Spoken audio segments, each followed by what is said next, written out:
Now, the number of measles cases in South Wales has risen today to more than 1,000. Health officials there are still urging parents in and around Swansea to get their children vaccinated. Amid warnings that the outbreak is set to spread across the rest of the UK, a poll for ITV News has revealed the attitudes of the public. Almost 3/4 believe parents who don't give their children the MMR jab are irresponsible. More than a third think children who aren't vaccinated should be banned from state schools. And more than 80% believe the triple vaccine is safe. My medical editor Lawrence McGinty has been speaking to parents about their concerns. Two mothers, two views about the MMR vaccine.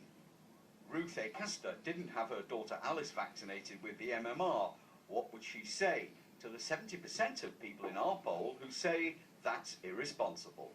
I don't feel I'm acting irresponsibly. I've researched the vaccine and all other vaccines extensively, and I have been doing it for 15 years. And I know that I'm doing the right thing for my daughter, and it is a personal choice.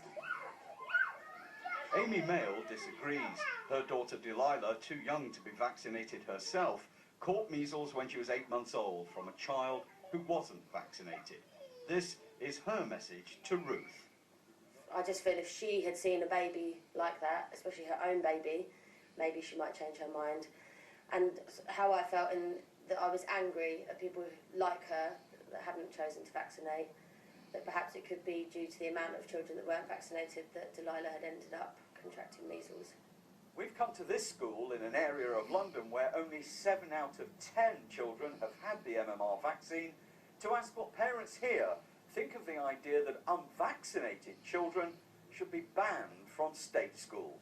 I think that would be probably a good approach. Yeah, but how do you check? Well, it might be a little intrusive. I don't know if it's illegal to not be vaccinated, but it's probably unwise. I suppose if you're putting other kids in danger, then there would be an argument for that, wouldn't there? Yeah.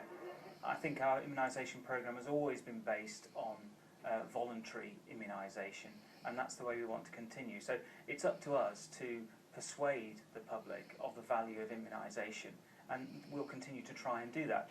Even though the outbreak in Swansea shows no sign of abating, particularly among teenagers, compulsory vaccination is still clearly a non-starter. Our poll shows 85% support MMR vaccination, and that's good news for a government which today introduces 3 new vaccines.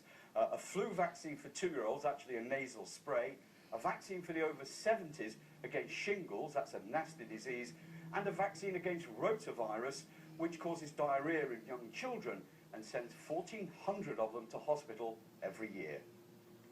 Thank you, Lauren.